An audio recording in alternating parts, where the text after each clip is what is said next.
Hola, me llamo Margot. Quedé embarazada del pastor de la iglesia con conocimiento de que él tenía a su esposa, que era la pastora de la iglesia. Todo empezó un día que el pastor me llama y me dice, yo llevaba 7 años congregándome en esa iglesia y él me dice, Margot, tuve una revelación con usted. Y yo le digo, sí, ¿y eso?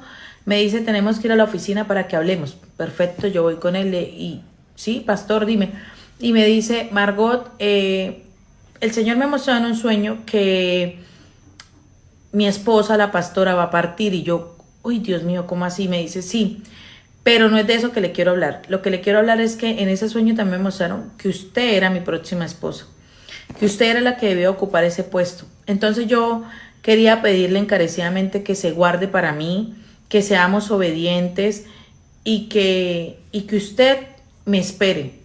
Y yo le creí, porque uno a veces pone la mirada en el hombre y yo le creí.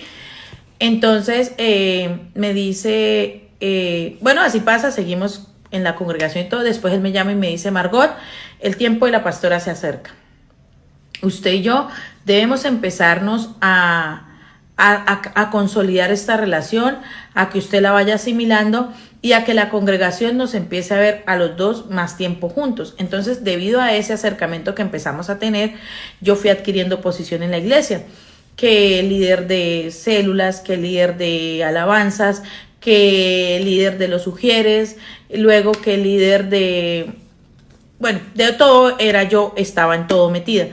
Él luego me dice, Margot, usted va a pasar a dar consejería para que esté más de la mano conmigo. Yo, bueno, listo, sí, señor. Pero yo veía a la pastora bien, yo nunca la veía enferma y yo decía, ¿cómo será eso? Resulta que yo le digo a él un día, estoy embarazada. Y él me dice, ¿cómo? Porque es que resulta que en esa consolidación de la relación, pues yo estuve con él. Entonces yo le digo, pastor, estoy embarazada. Y él me dice, ¿cómo? Yo le digo, sí. Y ahora él me dice, no, no, no, tranquila, tranquila. Si está en embarazo es porque así Dios lo quiso. Entonces, tranquila, no hay problema. Vamos a hacer lo siguiente. No hable del tema con nadie, no diga nada, es su vida privada y a nadie le interesa. Yo, bueno, listo. Mientras la pastora parte, yo, bueno, sí, señor. Yo quedo dando consejería y un día llega una chica y me dice, Margot, ¿será que yo puedo hablar contigo? Es que necesito consejería. Yo le digo, sí, claro. Dice, pero por favor, Margot, que esto sea un secreto total. Yo le dije, sí, claro, ¿qué pasa? ¿Es tan grave? Me dice, sí, sí, es muy delicado. Yo le digo, bueno, está bien, vamos a hablar. Cuando ella llega y me dice, es que resulta que el pastor tuvo un sueño conmigo. Y yo le digo, ok, ¿qué se soñó? Me dice, el pastor tuvo una revelación y él me dice que yo voy a ser su próxima esposa. Trágame tierra. En ese momento yo sentí de verdad eso que llaman ceguera. A mí se me quitó así. Y yo, ¿qué? Me dice, sí. Él me dice que yo voy a ser su esposa y yo he venido consolidando mi relación con él. O sea, todo igualito, todo igualito. Y yo decía, Dios mío, ¿yo qué hice? Dios mío, perdóname, ¿yo en qué me metí? ¿Yo por qué era tan bruta? ¿Yo qué hice? ¿Yo qué hice? ¿Yo qué hice? Yo sigo escuchándola, ella me cuenta todo, igualita mi historia, igualita, y yo voy y le reclamo a él. Yo salgo de dar esa consejería y me voy y le reclamo y le digo, ¿a usted qué es lo que le pasa? Usted, él me dice, no, no, no, no, tranquila, tranquila, es que yo no la preparé, yo no la preparé. De mis siervas van a nacer mis discípulos, pero usted es mi esposa, usted es la que va a ocupar el puesto principal. Que yo le dije, a otro perro con ese hueso, ¿usted me cree a mi boba o qué? Yo, ¿qué le pasa?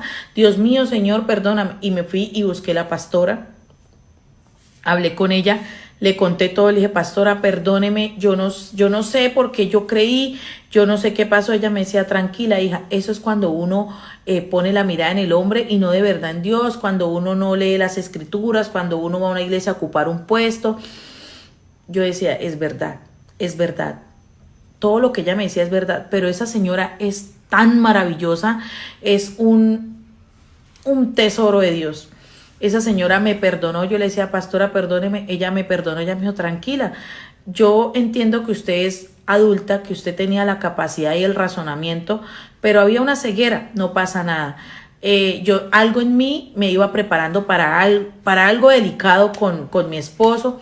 Tranquila. Yo me alejo de esa congregación, yo me retiro de la congregación. Esa congregación se acaba porque la pastora obviamente es una mujer muy sabia. Ella acaba con la iglesia y ella pues dice que ya no puede seguir pastoreando porque pues ella acabó su matrimonio. Bueno, él acabó el matrimonio, entonces ella nos empieza a hablar a la otra chica y a mí que resultamos embarazadas del pastor, nos da consejos, nos está ayudando. Es una bendición esa señora, nos perdonó. Y pues ella nos dice que a veces uno en la vida tiene que asumir las consecuencias de sus actos, de las irresponsabilidades a veces por no hablar, por no buscar la persona indicada o por aceptar propuestas que uno sabe en el fondo que están mal, pero las quiere justificar por algún medio.